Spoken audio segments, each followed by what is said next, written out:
Hi, I'm Maura, and if you've ever felt like the afterthought in your own family, then you might understand the kind of silence that nearly swallowed me whole. My story didn't start at the inheritance meeting.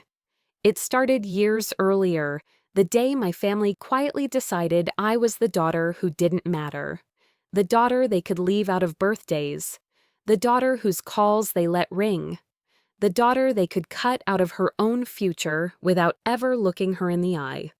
But nothing prepared me for the moment my sister stood up and proudly announced she was taking everything. The entire $37,000, the oceanfront house.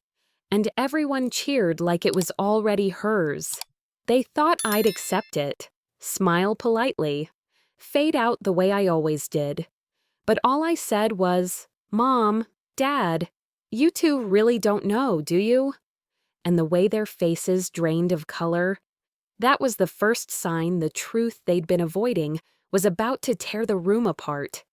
Before we dive in, tell me, what time are you listening and where are you right now? Because what you're about to hear might make you question the family you thought you understood. I pulled into my parents' driveway a little after 3 in the afternoon, the kind of early spring day in Wilmington when the breeze carries salt, but the air still carries that damp chill. Their house sat quiet, almost too neat, like someone had staged it for an appraisal. I sat in the car for a moment, steadying myself before walking up the steps. I told myself this was just a family meeting, nothing more, but something in the air felt formal, almost judicial, as if the living room had been rearranged to pretend it wasn't a place where years of tension had collected in the corners. When I walked in, everyone was already positioned like they had been waiting on a cue. My mother sat stiffly on the loveseat, hands folded tight.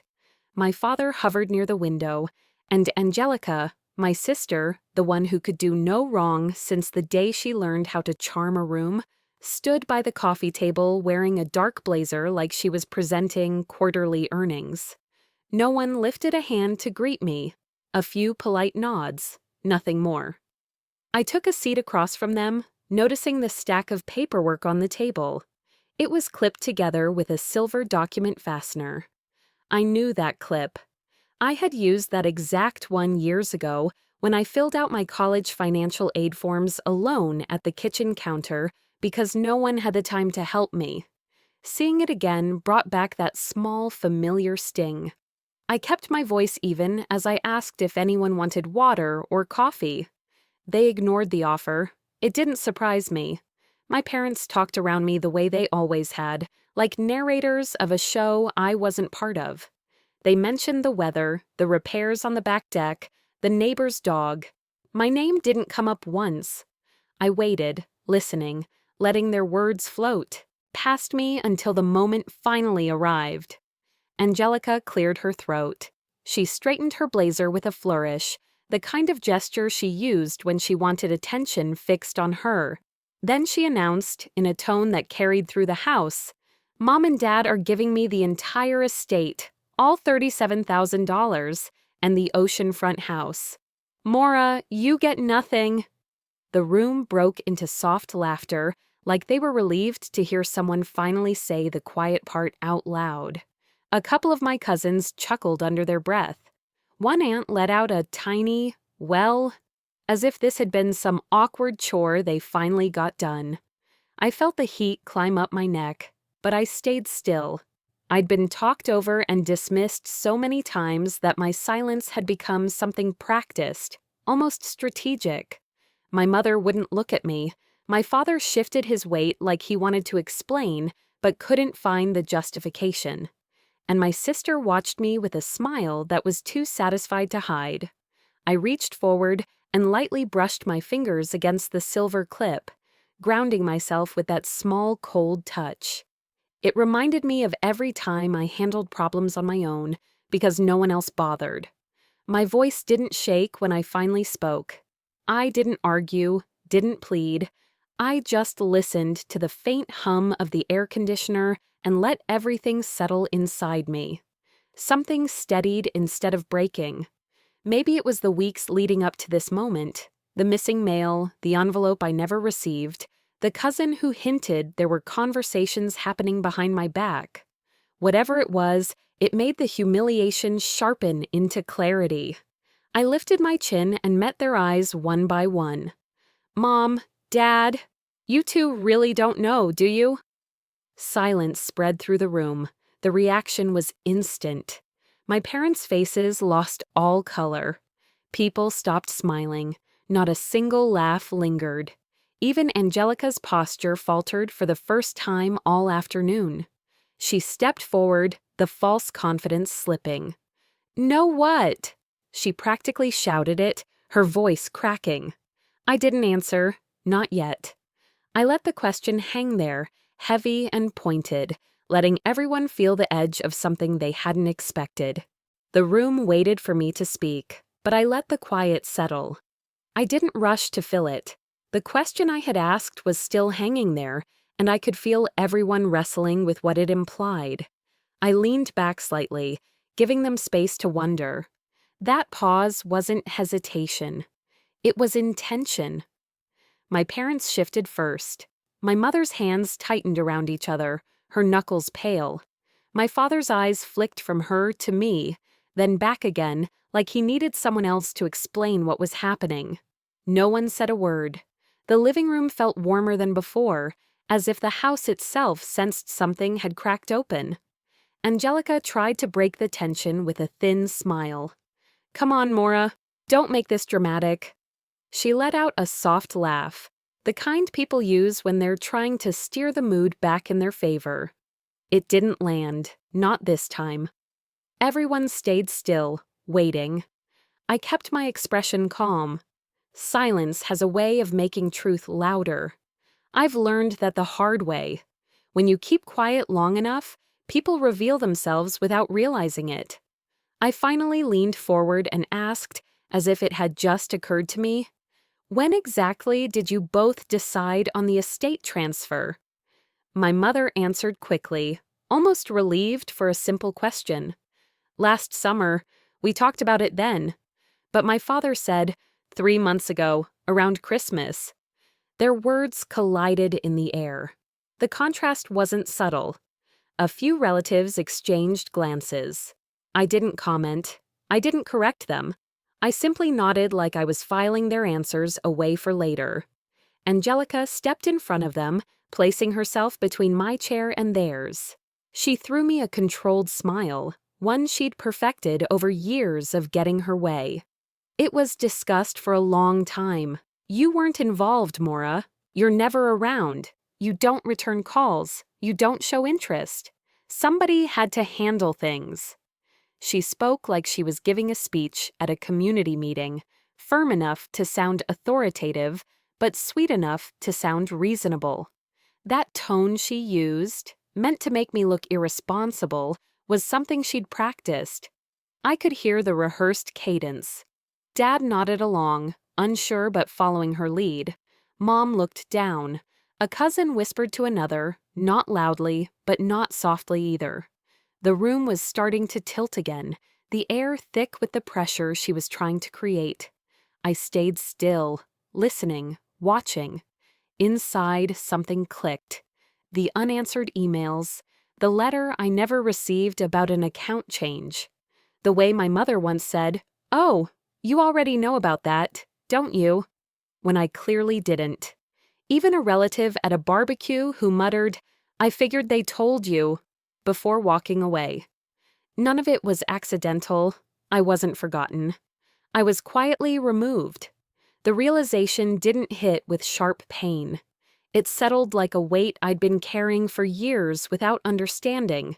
I kept my breathing, steady, letting the awareness move through me. I wasn't losing my place in the family. They had already taken it. Angelica tried again to corner the moment. "Maura, please don't turn this into a scene. Today's supposed to be about family unity." Family unity. She said it with a straight face, as if she hadn't spent months cutting me out of every decision.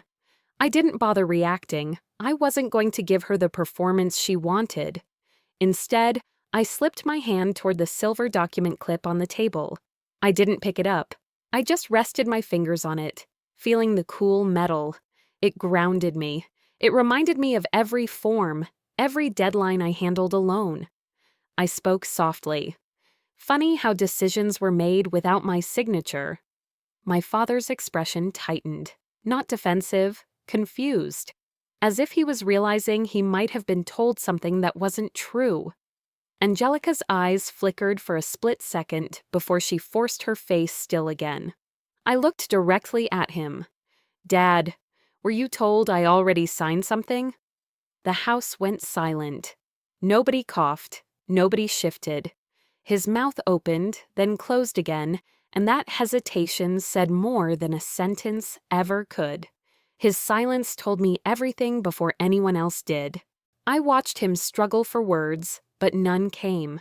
The living room had grown so still that even the faint hum from the refrigerator in the kitchen seemed loud. I didn't push him. I just waited, letting the truth settle in his expression. Dad looked down at his hands, slowly rubbing his thumb across his wedding band. He only does that when he's rattled, when he's trying to make sense of something that doesn't fit with what he believes. I'd seen that gesture since childhood, usually after an argument he never expected to have. This time, though, he wasn't hiding something. He was discovering it. And for the first time that morning, I felt a sharp ache, because I knew he wasn't the architect of this mess. He was another person caught in it. A memory rose up, uninvited but suddenly too clear to ignore. Months earlier, he'd called me and said he left an important envelope on the porch for me. I'd asked him twice if he was sure, and he'd said, "It's sitting right by the rail. I left it where I always leave things for both of you." I drove nearly 2 hours to get there. When I stepped onto the porch, there was nothing waiting. Dad sounded confused when I called to tell him. While we were still on the phone, Angelica pulled into the driveway, got out of her car with a bright smile, and said, "I checked earlier. The porch was empty." At the time, I'd brushed it off as bad timing. Now that moment burned with new meaning. That envelope had something to do with today. I didn't need proof to feel the certainty settle in my chest. I came back to the present and turned toward my mother. My voice stayed steady. "When did you send me the notice for this meeting?" She blinked, caught off guard. I wrote it last week," she said, then hesitated. "But I handed it to Angelica to mail. She drives by the post office more than I do." Mom's voice wavered right at the end, like even she heard how flimsy that sounded. My stomach tightened. Another missing piece, another moment where something meant for me passed through the wrong hands. I didn't raise my voice. I didn't scold. I didn't accuse her. I just let her answer sit there, and the weight of it filled the room. People shuffled subtly in their seats. They were beginning to see the pattern forming, even if they didn't understand it yet. The dynamics in my family had always followed an invisible script. Dad avoids confrontation. Mom trusts whatever is presented to her if it's spoken confidently enough. And Angelica, well, she developed a talent early on. She could position herself as the one who handled everything, the daughter who took care of things, the person whose version of events felt airtight because she delivered it with absolute certainty. When someone like that tells a story long enough, people stop checking the details. I felt a tightness grow beneath my ribs, not anger exactly, but something shaped by years of being sidelined. Being erased doesn't happen in a single moment. It's done little by little, through missing letters, unanswered calls, mixed-up accounts, and conversations you were supposed to be part of but never knew took place. A small cough came from the sofa. One of my cousins adjusted her posture, glancing between me and Angelica. An uncle leaned forward with a quiet frown. The mood had shifted. It wasn't celebratory anymore. It was uneasy. The room was finally paying attention. Angelica noticed it too. Her smile tightened. She leaned toward me slightly and murmured, "You're embarrassing yourself. Stop before you look paranoid. I didn't give her the satisfaction of looking at her. Instead, I let a calm breath leave my chest and said quietly, I'm not the one who hid things. It wasn't loud, it wasn't sharp, but it was enough. My mother raised her head slowly, uncertainty spreading across her features. My father looked like he was replaying every conversation he'd had with my sister. And Angelica, she blinked, just once, in a way that told me she felt the ground under her feet tilt for the first time. I looked between my parents, my voice low but clear. Did either of you actually see my signature on any documents? The room tensed like it inhaled all at once. My mother's expression collapsed first, softening into something that looked painfully close to regret.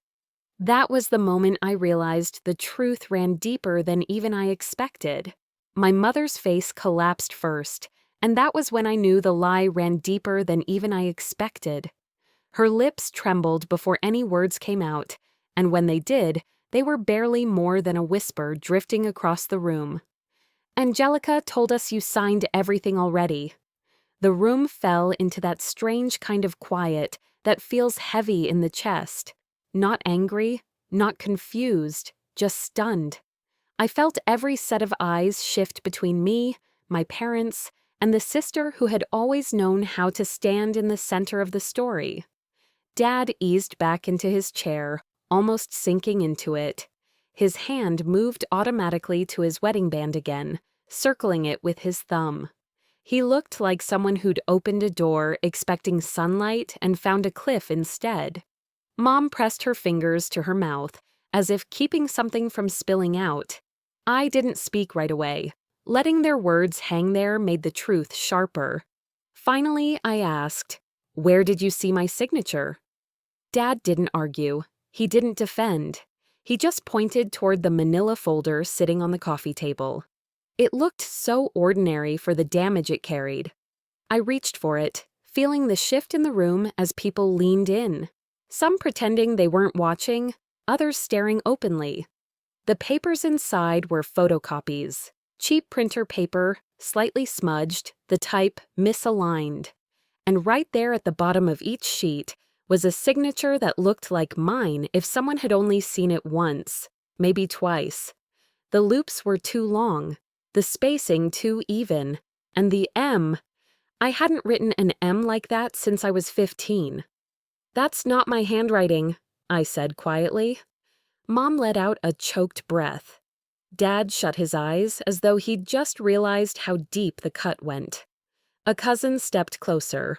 An uncle murmured, "That looks traced."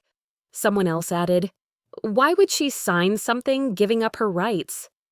The earlier excitement in the room now felt like a memory everyone wanted to hide behind a couch cushion.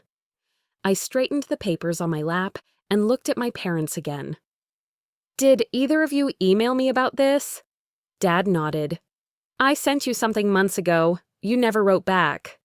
That didn't make sense. "What address did you send it to?" "The same one you've used for years," he said.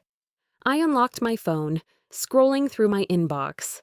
Nothing, not a word from them in months. I checked my spam folder, thinking maybe something got thrown in there by accident. Still nothing.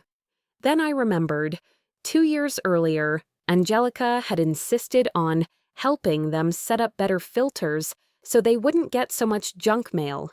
She'd laughed about it, said she was tidying up their inbox. I opened my spam settings and scrolled. My pulse kicked when I saw it. An entire thread of blocked messages from my parents' address. "Estate meeting. Need confirmation. Please sign the attached form. Call us back ASAP." Every one of them manually filtered out. My throat tightened. It felt like watching a puzzle come together one awful piece at a time. Dad looked genuinely lost as he whispered, "Why would she block our emails?" Mom covered her eyes, her shoulders shaking. I didn't feel triumphant. I didn't feel vindicated. I felt the ache of something breaking that had been held together by hope for far too long. They trusted her because she made herself the center of everything, I thought. And I trusted them because I believed they saw me. Across the room, Angelica snapped. "She's lying. Anyone can block an email. This doesn't mean anything." This time, no one jumped to support her.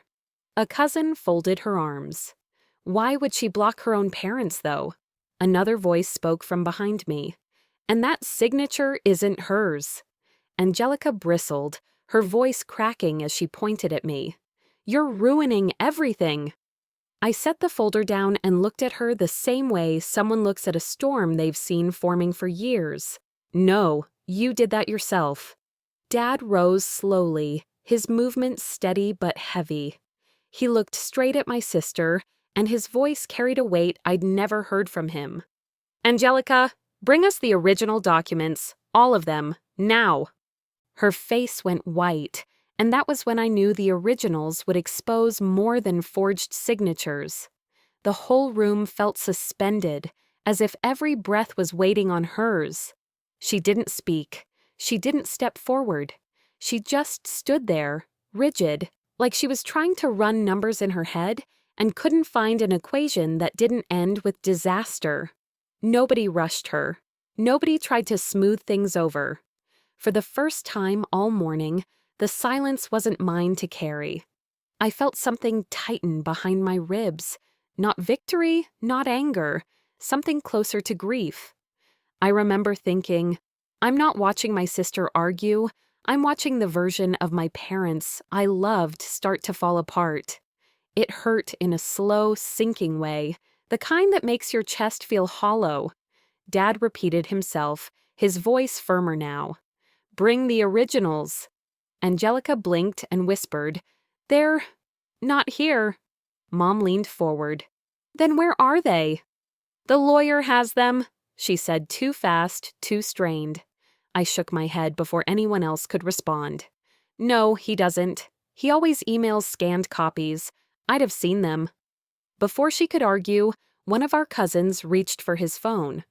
"Let's call him," he said, putting it on speaker so the whole room could hear. The lawyer picked up immediately. When asked about the originals, he answered without hesitation. "I gave them to the daughter who picked them up 3 weeks ago." His tone was so casual, so certain, that the blow landed fast. Every head turned toward my sister. Her expression flickered, shock, denial, calculation, before settling into something blank. Dad's shoulders dropped. Mom's hand flew to her chest. Someone in the back murmured, 3 weeks? The weight of it hit the room at once. Mom lowered herself onto the couch like her knees gave out beneath her. "Oh, God, what else did you hide?" she whispered. Her voice broke on that last word. I'd never heard her sound like that, not even when her father passed, not even when she was sick years ago. Something inside me twisted, and guilt slithered in even though I hadn't done anything wrong. This wasn't how I wanted them to learn the truth. I didn't want destruction. I wanted clarity, fairness, something that resembled closure. But now everything felt scorched, ruined in a way I couldn't sweep up with a single conversation. I stepped back from the table, giving myself a moment. The room blurred around the edges while I tried to steady my breathing. There it all was. The proof, the betrayal, the years of being left out, explained in one terrible morning. But instead of feeling strong, I felt lost. As if the ground that had seemed solid only minutes before had turned to water. All those years I thought they didn't see me, I told myself. Maybe they never really saw any of us. Maybe we were all looking through fog. My hands were shaking without my permission. Part of me wanted to walk out the door, leave them with their unraveling truth, let them sort through the wreckage without me. Maybe that would have been easier, quietly slipping out of a story that had never given me space anyway. But before I could decide anything, Angelica moved toward me. Her voice dropped so low only I could hear it. "You think they'll love you after this?" she whispered. "You think they'll forgive you? Look at them. You just destroyed everything." Her words hit deeper than she knew. Old wounds, old patterns. I had been blamed for things since childhood. Things I didn't do, things she orchestrated but pinned on me because I didn't fight back. Hearing it again, in that voice, in this house, felt like an echo of every time she'd twisted a narrative and watched me carry the consequences. My body froze. My brain went quiet. For a moment, her words felt like truth. Then a tiny sound broke through, the soft click of the silver document clip at my fingertips. I hadn't even realized I was holding it until it made that familiar tap. The weight of it grounded me. It took me back to the moment I first saw it on the table that morning, back to the years when I filled out college forms alone, while she was celebrated for things she barely did. That little piece of metal wasn't much, but it reminded me why I had come. Not for money, not for revenge, for fairness. For the right to stand in a room that had erased me and say, "I was here." I lifted my head. My voice came out calmer than I felt. "I didn't destroy them," I said. "I'm giving them back the truth you stole." She stepped back as if the words physically hit her. Dad moved toward her next, slow but certain, the way someone approaches a truth they can't ignore anymore. "If you won't bring the documents," he said, "then tell us what you did with them." And for the first time that morning, she looked genuinely afraid of the truth. She swallowed hard, her gaze flicking from person to person, as if she were searching for an exit none of us could see. When she whispered, "You don't want to know," the air in the room stiffened. You could almost hear everyone's heartbeat shift. Dad stepped back, stunned. My mother pressed a hand against her chest, her fingers trembling. Even the cousins, who had been whispering earlier, stopped moving entirely. And for the first time since the morning started, nobody looked at me. Every pair of eyes locked onto her. It wasn't about the missing documents anymore. The tension had turned into something heavier, something that made the room feel smaller, like the walls were trying to push us all closer to a truth none of us were prepared for. Dad tried again, his voice quieter this time. "What does that mean, Angelica?" She didn't answer him. Instead, she spun toward me, pointing an accusing finger like she'd been waiting for a moment to redirect the spotlight. "You want to know the truth?" she blurted out. "Fine, she's the one who said she didn't want anything. She told me she was done with the family. That's why I handled everything. She checked out."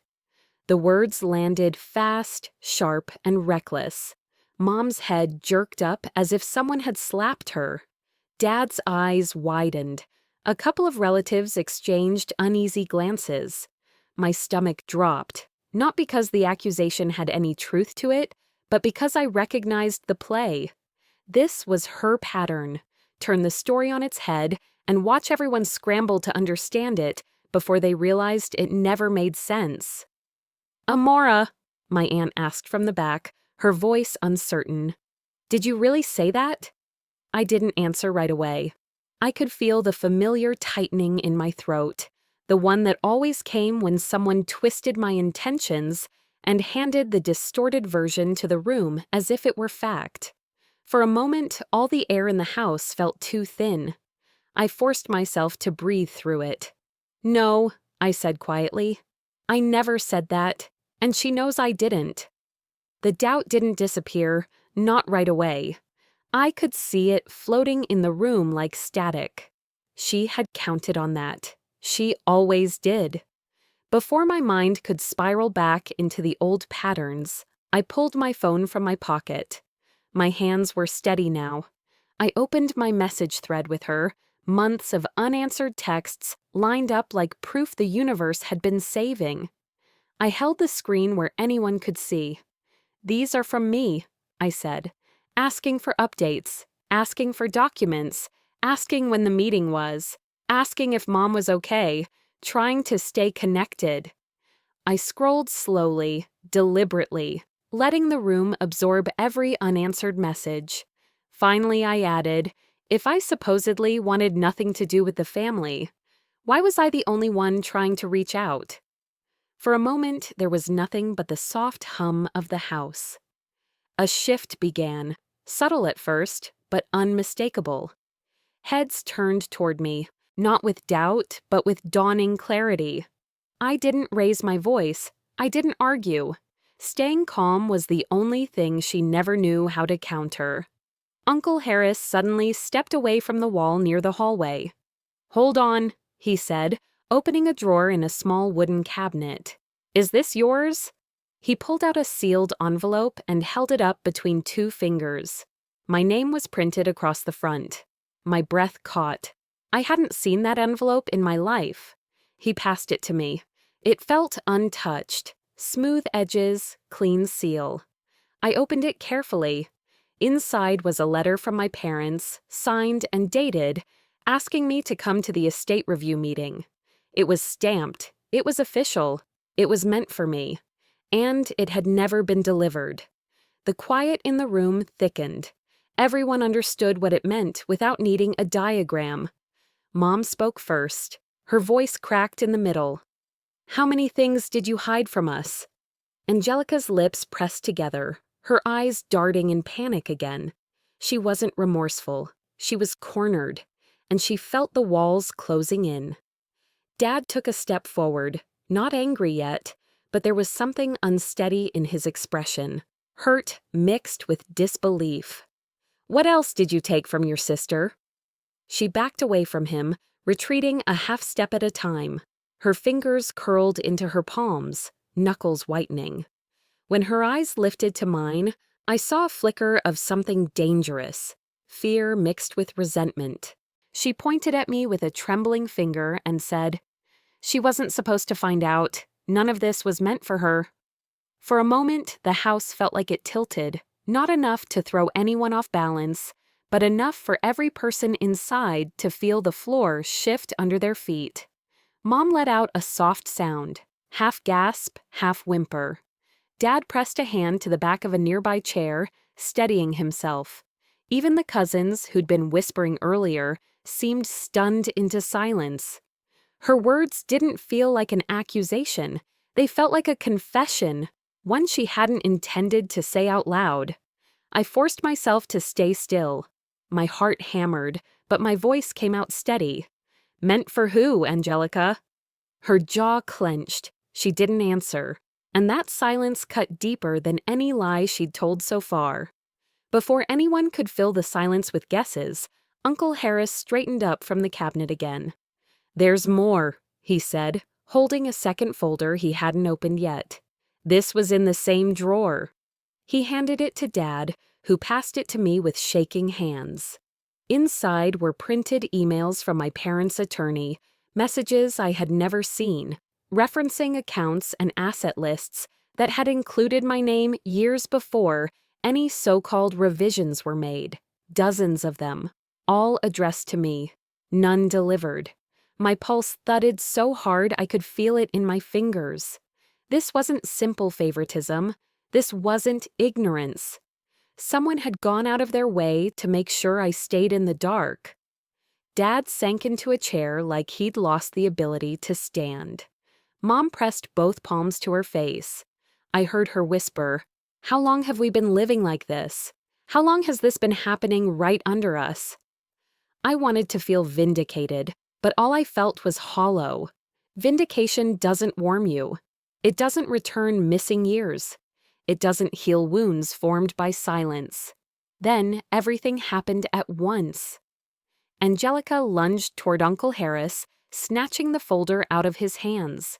Papers scattered across the floor. My gaze fell onto one that landed near my shoes. A familiar shape caught my eye, my own signature. I bent down and picked it up. A notice of asset reassignment. Bold, legal, final. Except the signature wasn't mine. It looked like mine, but digitally copied, lifted from a years-old form I barely remembered signing. The loops were identical. Too identical. The spacing didn't fit the line. It was the kind of forgery someone makes when they have access to old documents and a scanner. A murmur rippled across the room. Someone whispered, "That's copied." Another said, "You can see the pixel edges."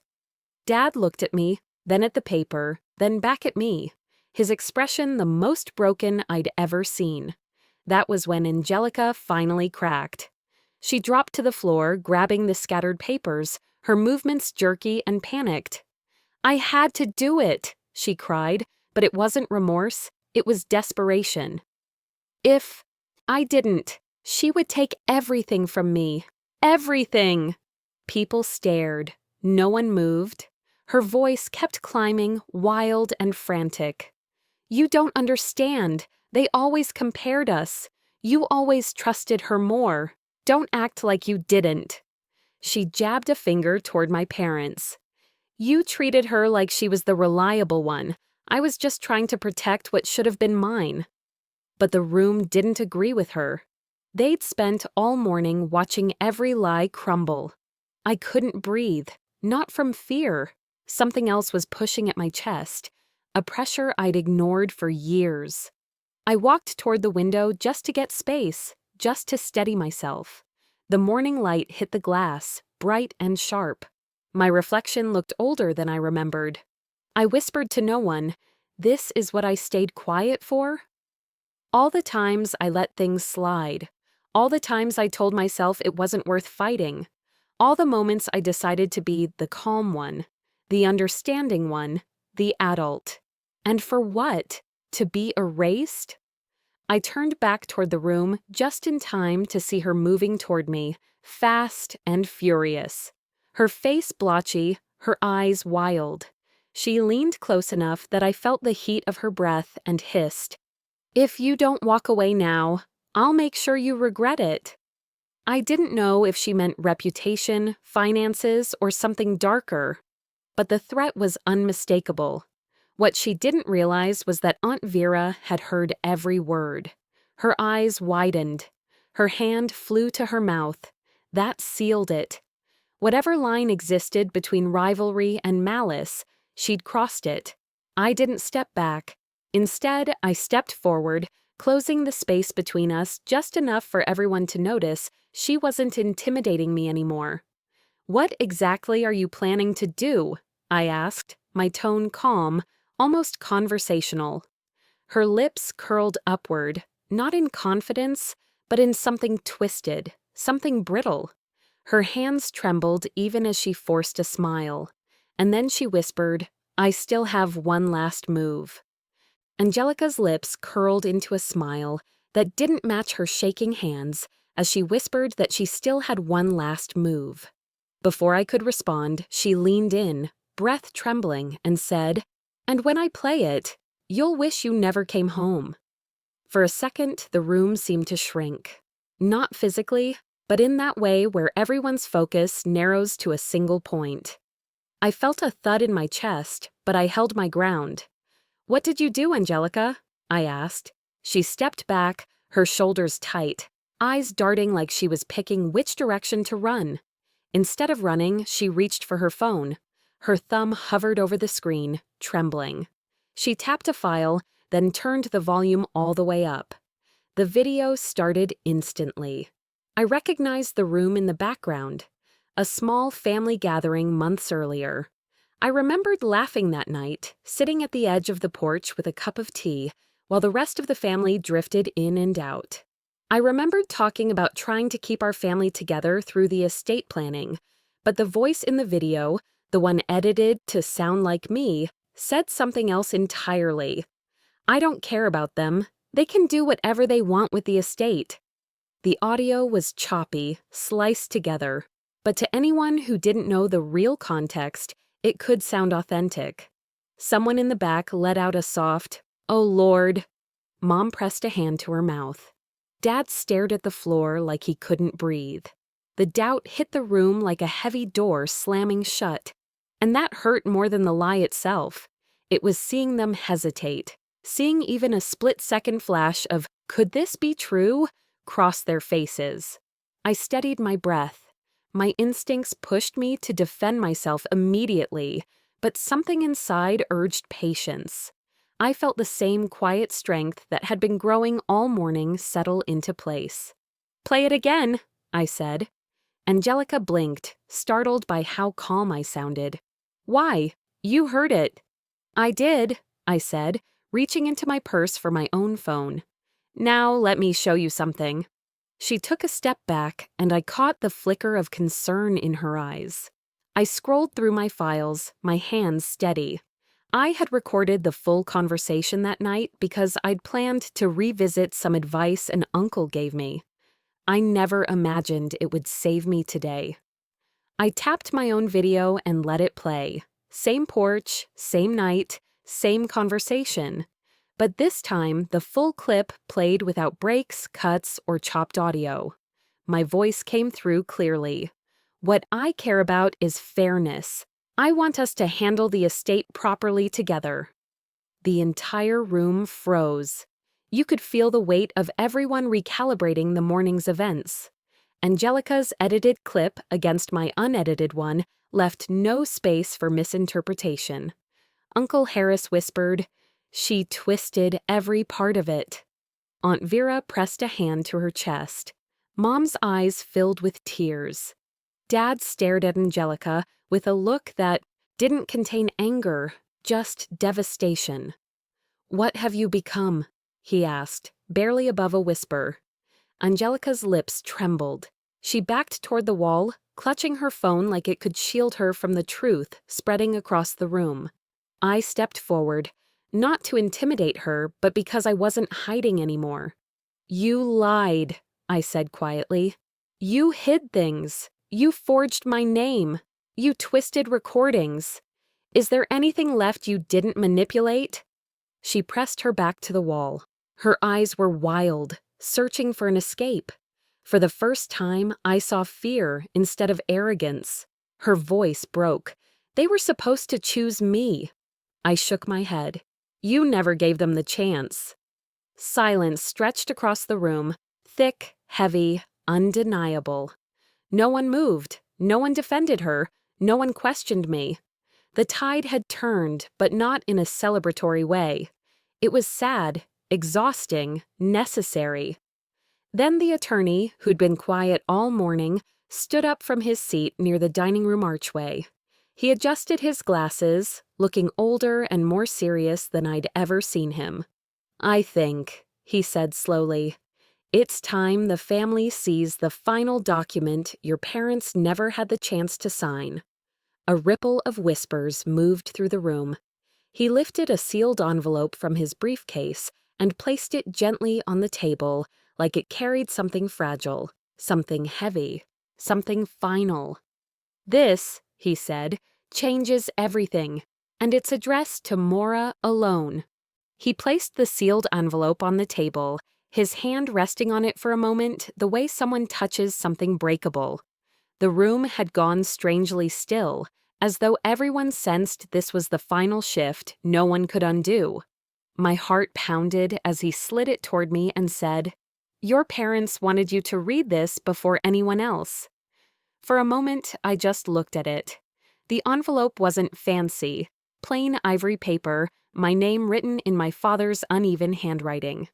But it felt heavier than anything we'd uncovered that day. Luther, our family's attorney, cleared his throat gently. "They wrote it with me a few weeks ago," he said, "before things escalated." I nodded, though the motion felt stiff.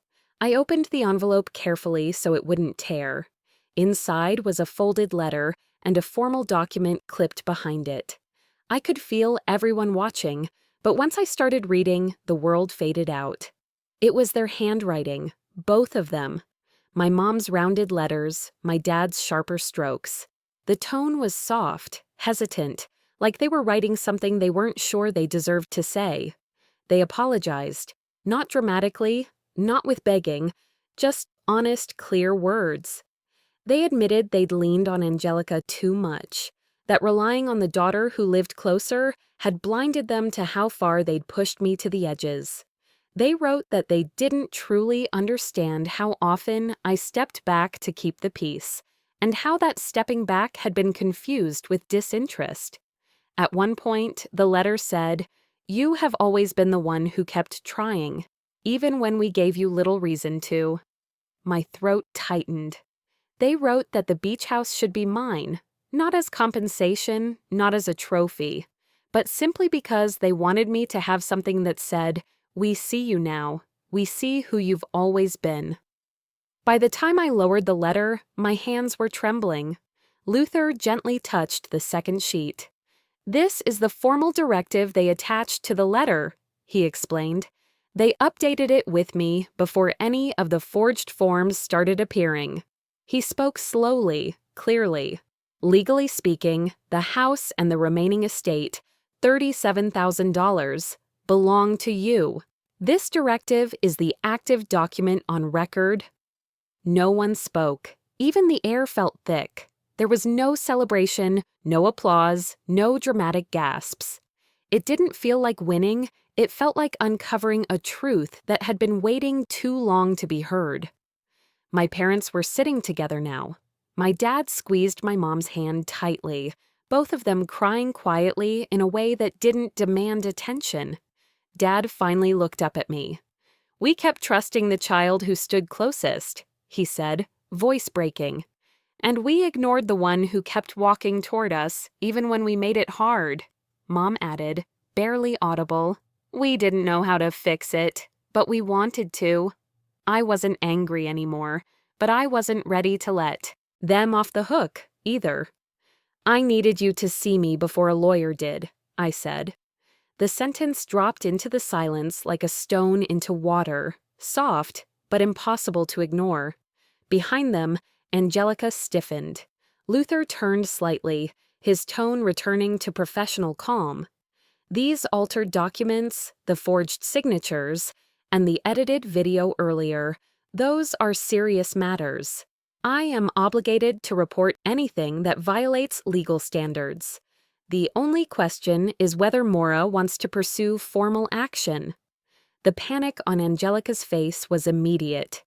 "You wouldn't do that. We're family." Luther didn't raise his voice. "Family is precisely why this shouldn't have happened." Everyone looked at me then, not waiting for revenge, but wondering which direction I would take, what line I would draw. I took a breath, a long, steadying one. "I'm not stopping any investigation," I said. "This isn't about punishment. This is about ending a pattern that swallowed all of us." I looked directly at her. "I won't let you do this to me again, and I won't let you pretend it didn't matter." She didn't argue. The fight in her had drained out, leaving only fear. No one defended her. No one interrupted. The meeting ended shortly afterward, not with any grand conclusion, just a slow dispersal as people stood, murmured goodbyes, and walked outside in small groups. The sun had dipped lower, casting long shadows across the living room. A few weeks passed. I spent that time in a strange quiet, answering only the calls I had the emotional room to handle, letting everything else wait. When the transfer was finalized, I drove to the beach house alone. It was late afternoon when I walked inside. Sunlight spilled across the worn wooden floors. Boxes sat partially unpacked, leaning against walls that smelled faintly of salt and old cedar. I touched the banister, the window frames, the edges of the old writing desk by the living room window. It had belonged to my grandmother. I'd barely thought of it in years. Opening its drawer felt like muscle memory. Inside were a few yellowed envelopes and a photograph. Me, at 5 years old, sitting on the porch steps, my grandmother's hand resting on my shoulder. Tucked beneath the photo was a small note in her handwriting. "Some people will see you last." "That doesn't mean you weren't there first." My eyes stung. I sat on the edge of the desk chair, letting the meaning sink in. Somehow, it felt like she'd known this moment was coming long before I did. I placed my silver document clip, my strange little anchor through all of this, on the desk. For the first time, it wasn't holding anything together. It just sat there, quiet, steady. A piece of my story without the weight of proof. My phone buzzed. Dad had called earlier. Mom left a voicemail last night, crying softly, telling me they're starting therapy and learning where they went wrong.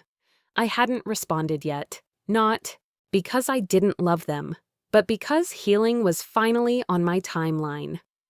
I stepped onto the back porch. The ocean breeze carried the scent of warm sand and salt water. The waves rolled in steady, unbothered by the chaos that had preceded this moment. "They don't have to see me for me to exist," I whispered. For the first time in my life, the house I stood in, the papers with my name on them, and the woman I understood myself to be, all finally matched.